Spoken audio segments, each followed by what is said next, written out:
मोक्षमार्गस्य नेतारं भेत्तारं कर्मभूभृतां ज्ञातारं विश्वतत्त्वानां वन्दे तद्गुणलब्ध्यै। बोली पंच परमेष्ठी भगवान की जय। शांति विधाता श्री प्रजाट शांतिनाथ भगवान की जय। द्वादशांग जिनवाणी माता की जय। ग्रंथादिदास श्री तत्वार्थ सूत्र जी की जय।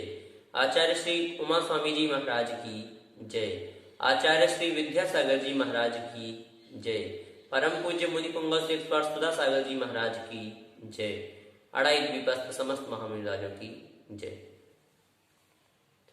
पूर्व कक्षा में हमने 5 व्रतों और 7 शील व्रतों में से 3 गुण व्रतों के बारे में ज्ञान कर लिया था, अर्थात 12 व्रतों में से 8 व्रतों का हमारा ज्ञान हो चुका है। पश्चात जो शेष 4 शिक्षा व्रत हैं उनका वर्णन प्रारंभ होगा। सबसे पहले सामायिक शिक्षा व्रत के अतिचारों का वर्णन किया जा रहा है। सूत्र उच्चारित करें। योग दुष्प्रणिधानानादर स्मृत्यनुपस्थानानि। पदच्छेद देखें। योग दुष्प्रणिधान अनादर स्मृति अनुपस्थानानि। अर्थ होगा योग दुष्प्रणिधान अर्थात काय दुष्प्रणिधान, वाग दुष्प्रणिधान और मनो दुष्प्रणिधान। अनादर अर्थात अनादर और स्मृति अनुपस्थानानि अर्थात स्मृत्यनुपस्थान। ये 5 सामायिक शिक्षा व्रत के अतिचार हैं। संपूर्ण अर्थ होगा यहाँ जो योग दुष्प्रणिधान है इससे तीनों योग ग्रहण होंगे, मन वचन और काय। इस प्रकार से अर्थ बनेगा काय दुष्प्रणिधान, वाग दुष्प्रणिधान, मनो दुष्प्रणिधान, अनादर और स्मृत्यनुपस्थान। ये 5 सामायिक शिक्षा व्रत के अतिचार हैं। इनकी परिभाषा देखें तो सबसे पहला है काय दुष्प्रणिधान। यहाँ काय वचन और मन इस प्रकार से क्यों लिया गया? क्योंकि 6वें अध्याय का जो प्रथम सूत्र है काय वांग मनः कर्मयोगा, वहां भी यही क्रम लिया, काय वचन और मन। उस समय बताया था इसके पीछे का क्या कारण है। यदि उसे आप फिर से दोहराना चाहते हैं तो 6वें अध्याय की जो प्रथम वीडियो है उसे देख सकते हैं। काय दुष्प्रणिधान क्या है? तो सामायिक करते समय काय का निश्चल नहीं रहना अर्थात अडिग नहीं रहना। दूसरा है वांग दुष्प्रणिधान। इसकी परिभाषा होगी सामायिक करते समय सामायिक के मंत्र अथवा उच्चारण आदि का अशुद्ध उच्चारण होना, यह है वाग दुष्प्रणिधान। तीसरा है मनो दुष्प्रणिधान। मनो दुष्प्रणिधान की परिभाषा होगी सामायिक में मन नहीं लगना, यह मनो दुष्प्रणिधान। वाग दुष्प्रणिधान में एक और चीज जोड़ सकते हैं कि जल्दी जल्दी उच्चारण कर देना, जिसके कारण अधिक अशुद्धियां होती हैं। कई बार देखा जाता है पूजन पाठ आदि होते हैं, उनमें मंत्रोच्चार भी होता है अथवा सामान्य हिंदी भाषा के प्रयोग में भी जल्दी जल्दी पढ़ने के कारण कई अशुद्धियां हो जाती हैं। इसलिए हमें उन अशुद्धियों को दूर करने के लिए सामान्यतः पढ़ना चाहिए। पूजन आदि की होड़ नहीं करना चाहिए कि मैं 3 पूजन करूंगा, 4 कर लूंगा, 5, 6, 7। गिनती की आवश्यकता नहीं है। यदि आप एक पूजन भी मन से करते हैं, अच्छे से करते हैं, तो आपको वह 7 पूजन के बराबर फल मिल जाएगा।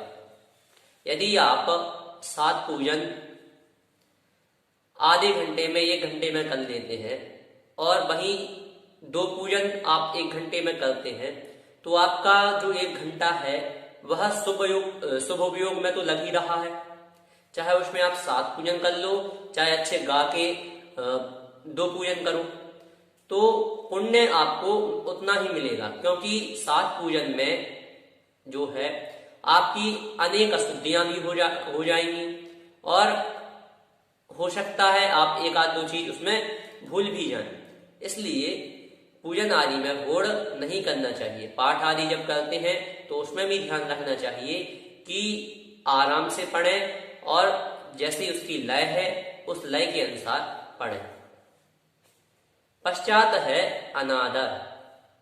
अनादर की परिभाषा होगी सामायिक के प्रति उत्साह का ना होना, अर्थात जब सामायिक करें तो अनुत्साह पूर्वक करें। जब सामायिक हमने व्रत लिया था तब तो हमारे उत्साह था कि हमें सामायिक व्रत लेना है, परंतु जैसे जैसे हम सामायिक करने लगे कुछ दिनों बाद अब हमारे नियम के कारण हम केवल सामायिक करते हैं, उसमें उत्साह नहीं है, अनुत्साह हमारा रहता है। यह अनादर नाम का अतिचार है। अंतिम है स्मृत्यनुपस्थान। इसकी परिभाषा होगी चित्त की चंचलता से पाठ वगैरह भूल जाना, अर्थात जो सामायिक में पाठ आदि कर रहे हैं, ध्यान आदि कर रहे हैं, उस समय वह भूल जाना, यह स्मृत्यनुपस्थान। इस प्रकार से यह सामायिक शिक्षाव्रत के 5 अतिचार हुए। पश्चात प्रोषधोपवास शिक्षाव्रत के 5 अतिचारों का कथन किया जा रहा है। सूत्र उच्चारित करें। अप्रत्यवेक्षिता प्रमार्जितो सर्गादान संस्तरोपक्रमणानादर स्मृत्यनुपस्थानानि। पदच्छेद देखें। अप्रत्यवेक्षित, अप्रमार्जित, उत्सर्ग, आदान, संस्तर, उपक्रमण, अनादर, स्मृति, अनुपस्थानानि। अर्थ देखें। अप्रत्यवेक्षित, अप्रमार्जित, उत्सर्ग, अर्थात अप्रत्यवेक्षित अप्रमार्जितोत्सर्ग। द्वितीय है आदान। इसमें पूर्व के जो 2 पद हैं अप्रत्यवेक्षित और अप्रमार्जित, यह 2 पद जोड़ेंगे तो अर्थ होगा अप्रत्यवेक्षिता प्रमार्जिता दान। अप्रत्यवेक्षिता प्रमार्जित, यहाँ ता का जो आ है उसमें बाद का आ जुड़ने से दीर्घा हो जाएगा, इस कारण से प्रमार्जिता दान ऐसा उच्चारण होगा। संस्तरोपक्रमण, इसमें भी पूर्व के 2 पद जुड़ेंगे, अर्थ होगा अप्रत्यवेक्षिता प्रमार्जित संस्तरोपक्रमण। चतुर्थ है अनादर, अर्थात अनादर, और स्मृत्यनुपस्थानानि अर्थात स्मृत्यनुपस्थान। ये 5 प्रोषधोपवास शिक्षाव्रत के अतिचार हैं। संपूर्ण अर्थ होगा अप्रत्यवेक्षिता प्रमार्जितोत्सर्ग, अप्रत्यवेक्षिता प्रमार्जिता दान, अप्रत्यवेक्षिता प्रमार्जित संस्तारोपक्रमण, अनादर और स्मृत्यनुपस्थान। यह 5 प्रोषधोपवास शिक्षाव्रत के अतिचार हैं। इनकी परिभाषाओं को देखें तो सबसे पहला है अप्रत्यवेक्षिता प्रमार्जितोत्सर्ग। परिभाषा होगी बिना देखे बिना शोधी हुई जमीन में मलमूत्र आदि का क्षेपण कर देना, यह है अप्रत्यवेक्षिता प्रमार्जितोत्सर्ग। द्वितीय है अप्रत्यवेक्षिता प्रमार्जिता दान। इसकी परिभाषा होगी बिना देखे बिना शोधे हुए पूजन के बर्तन आदि का उठा लेना, यह क्या है अप्रत्यवेक्षिता प्रमार्जिता दान। अर्थात आदान का अर्थ होता है किसी चीज का ग्रहण करना, दान का अर्थ देना, आदान का अर्थ लेना, तो पूजन के वस्त्र आदि का उठा लेना। पश्चात है अप्रत्यवेक्षिता प्रमार्जित संस्तरोपक्रमण। परिभाषा होगी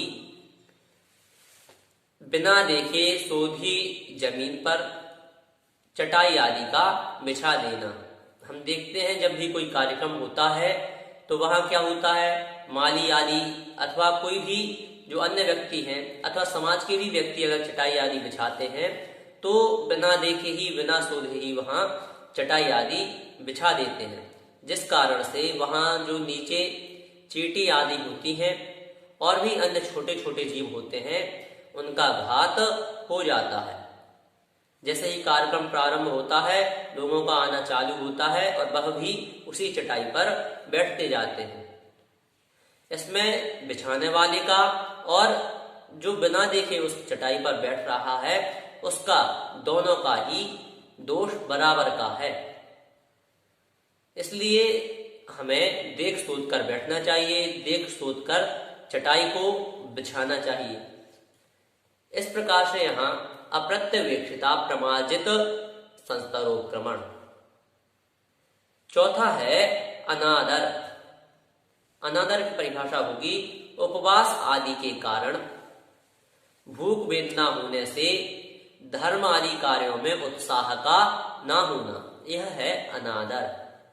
यदि आप प्रोषधोपवास कर रहे हैं, आपने एकादन किया सप्तमी का, अब अष्टमी को आपकी ताकत नहीं है और आप प्रतिदिन शाम को मंदिर जाते हैं, परंतु अष्टमी के दिन शाम को आप मंदिर जाना है लेकिन उठने की ताकत नहीं है, तो यह क्या है? यह अनादर हुआ। और अंतिम है स्मृत्युपस्थान। इसकी परिभाषा होगी करने योग्य आवश्यक कार्यों का भूल जाना। अनादर में तो क्या आपको पता है कि हमें मंदिर जाना है, लेकिन स्मृत्युपस्थान में क्या आप भूल ही गए कि हमें मंदिर जाना है या हमें सामायिक करना है। इस प्रकार से यहाँ प्रोषधोपवास शिक्षाव्रत के पंच अतिचारों का कथन हुआ। पश्चात उपभोग परिभोग परिमाण व्रत के पंच अतिचारों का कथन किया जा रहा है। सूत्र उच्चारित करें। सचित्त संबंध सम्मिश्राभिषव दुष्पक्वाहाराः। पदच्छेद देखें। सचित्त संबंध सम्मिश्र अभिषव दुष्पक्व आहाराः। आहाराः में तीनों जो है क्या है? दीर्घ है। इस कारण सभी का दीर्घ मात्रा में उच्चारण होगा आहाराः। रा में विसर्ग होने के कारण राह, इस प्रकार उच्चारण होगा। अर्थ देखें। सचित्त अर्थात सचित्ताहार, संबंध अर्थात संबंधाहार, सम्मिश्र अर्थात सम्मिश्राहार, अभिषव अर्थात अभिषवाहार और दुष्पक्वाहाराः अर्थात दुष्पक्वाहार। यहाँ जो आहाराः यह पद है, यह पांचों के साथ प्रयुक्त होगा। इस प्रकार संपूर्ण अर्थ होगा सचित्ताहार, संबंधाहार, सम्मिश्राहार, अभिषवाहार और दुष्पक्वाहार। यह उपभोग परिभोग परिमाण व्रत के 5 अतिचार हैं। सबसे पहला है सचित्ताहार।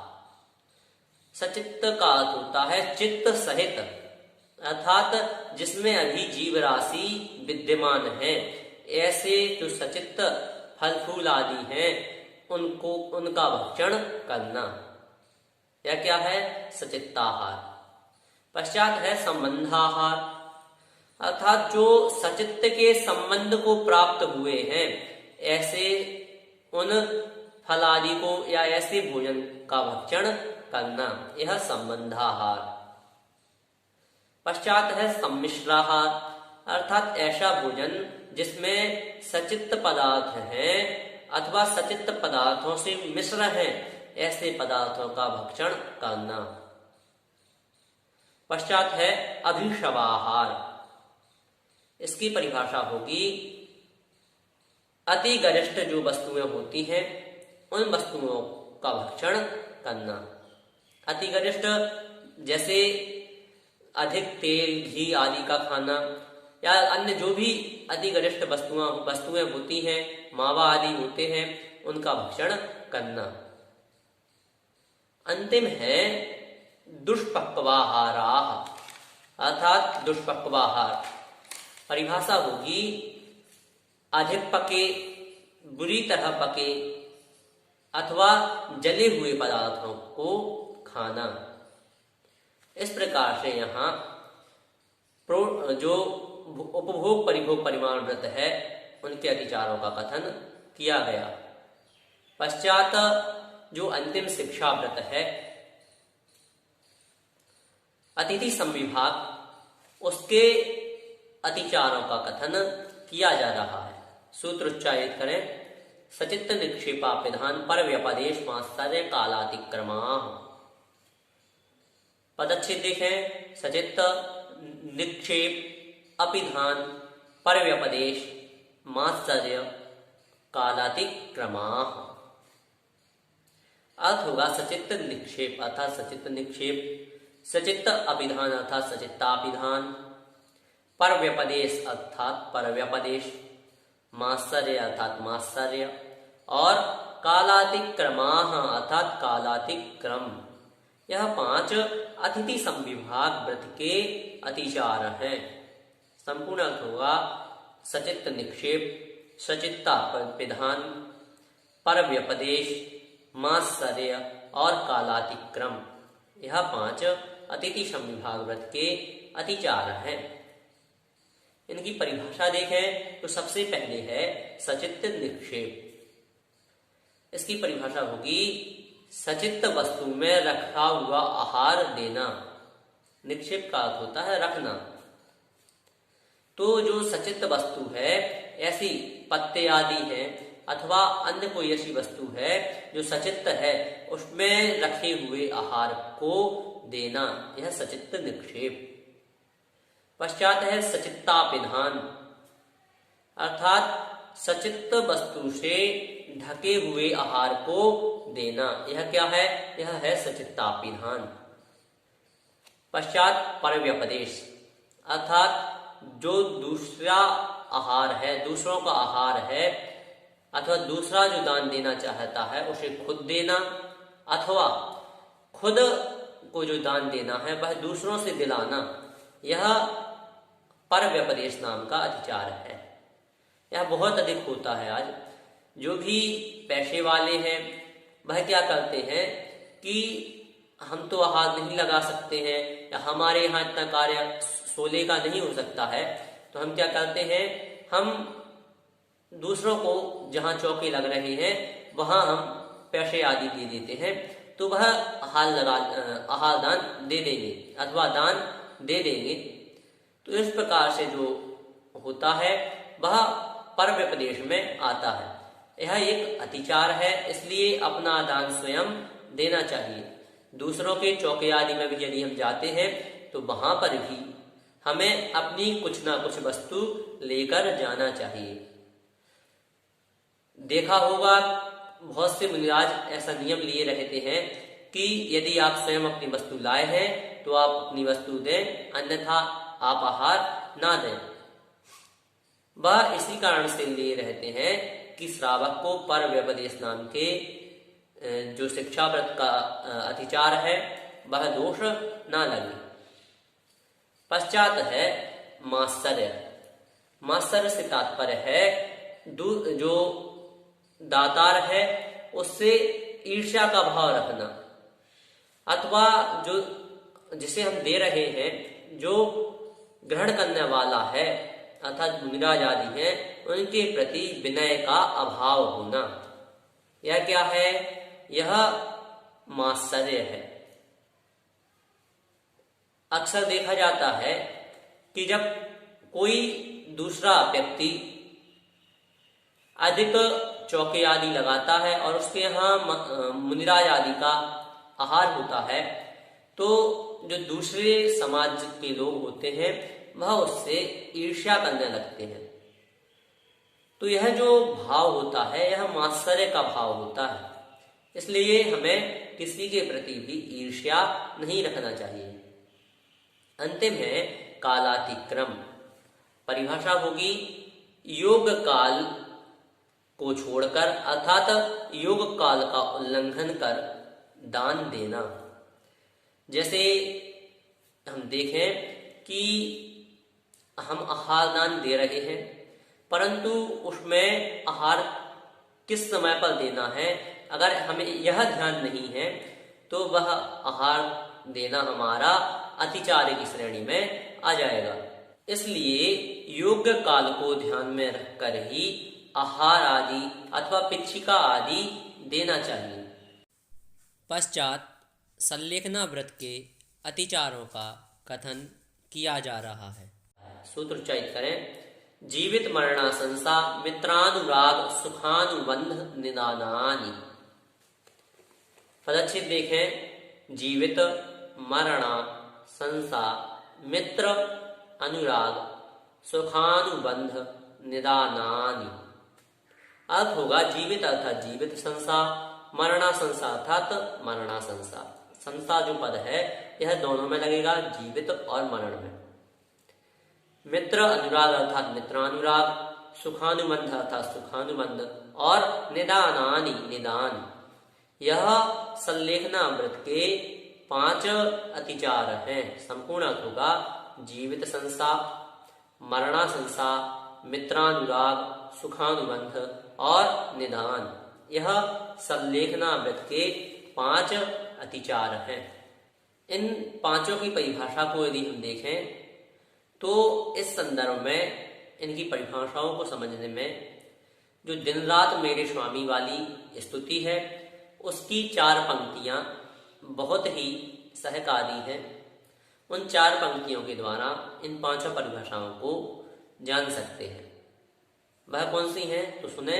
जीने की ना हो इच्छा, मरने की ना हो वांछा, परिवार मित्र जन से मैं राग को हटाऊं, भोगे जो भोग पहले उनका न होवे सुमिरन, मैं राज्य संपदाया पद इंद्र का न चाहूं।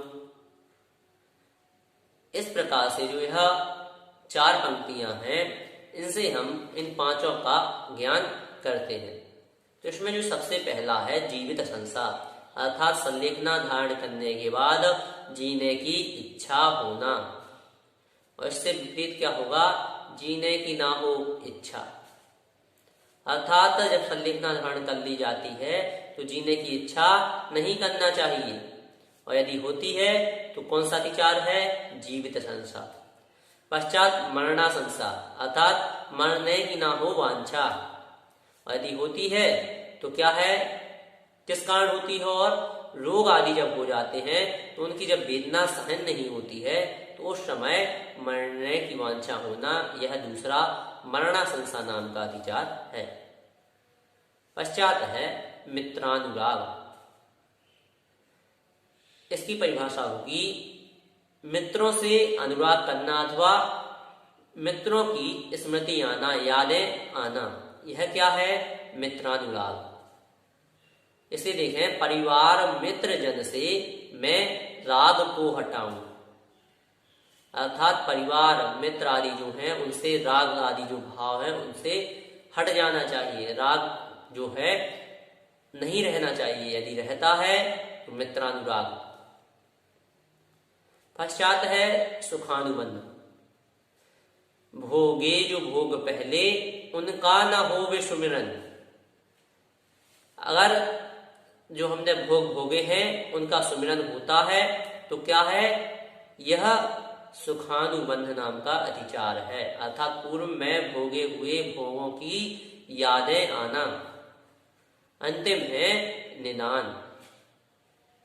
निदान में जो एक पंक्ति आएगी वह आएगी, मैं राज्य संपदाया पद इंद्र का न चाहूं, अर्थात मैं राज्य संपदा अर्थात राजा बनने की इच्छा अथवा इंद्र के पद प्राप्त करने की इच्छा नहीं रखूं। यदि यह इच्छा होती है कि मैं राजा बन जाऊं, मैं इंद्र का पद प्राप्त करूं, मैं देवगति में चला जाऊं अथवा मुझे मनुष्य गति ही मिले, किसी भी प्रकार की अगर इच्छा होती है तो वह निदान नाम का 5वां अंतिम अतिचार कहलाता है।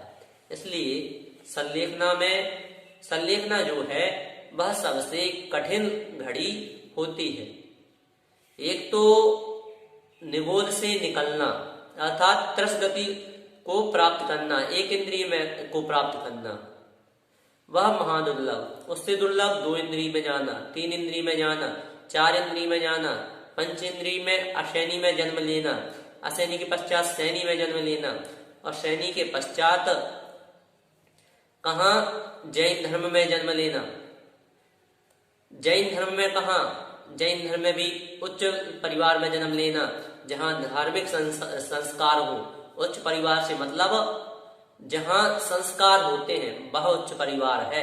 धनादिक का यदि अभाव भी है और संस्कार अच्छे हैं तो जितना धन है उसी धन में वह संतोष से जीवन यापन कर सकता है। इसलिए क्या होना, संस्कार युक्त परिवार का मिलना और उसमें भी देवशास्त्र गुरु के दर्शन करने का सौभाग्य मिलना, पूजन करने का सौभाग्य मिलना, अभिषेक करने का सौभाग्य मिलना और उसमें भी मुनि दीक्षा का धारण करना और मुनि दीक्षा धारण करने के पश्चात अंतिम समय में संलेखना धारण करना और संलेखना धारण करने के बाद यदि संलेखना सानंद संपन्न होती है, अतिचारों से रहित संपन्न होती है, तो वह महादुर्लभ, अर्थात जो चीजें हैं क्रमशः बताई वह क्रमशः महादुर्लभ है। इसलिए यह संलेखना जो है यह महादुर्लभ है। अच्छे जो बहुत बड़े बड़े ज्ञानी मुनिराज होते हैं उनकी भी संलेखना नहीं हो पाती है, अर्थात बिना संलेखना के ही उनकी समाधि हो जाती है। इसलिए संलेखना बहुत ही महादुर्लभ कहलाती है। पश्चात आचार्य भगवंत दान की परिभाषा बता रहे हैं। सूत्र उच्चारित करें, अनुग्रहार्थम स्वस्याति सर्गो दानम। पदच्छेद देखें, अनुग्रहार्थम स्वस्य अतिसर्गः दानम। अर्थ होगा अनुग्रहार्थम अर्थात अपने तथा पर के उपकार के लिए, स्वस्य अर्थात धनादिक का, अतिसर्गः अर्थात देना, दानम अर्थात दान है। संपूर्ण अर्थ होगा अपने तथा पर के उपकार के लिए धन आदि का देना। यह क्या है? यह दान है। जो दान दिया जाता है उसमें दोनों का कल्याण होना आवश्यक है, वही दान है।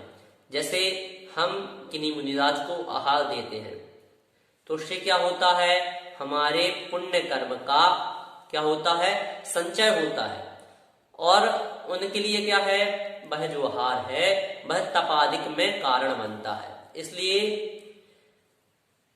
वह भी जो पुण्य है उसमें से भी कुछ पुण्य हमें मिलता है। इसलिए वह हमारे लिए भी और उनके लिए भी, दोनों के लिए उपकारी है। इस प्रकार का दान ही दान कहलाता है। पश्चात आचार्य भगवंत दान में कैसे विशेषता होती है उस विशेषता को बता रहे हैं। सूत्र उच्चारित करें, विधि द्रव्य दात्री पात्र विशेषात तद विशेषः। पदच्छेद देखें, विधि द्रव्य दात्री पात्र विशेषात तत् विशेषः।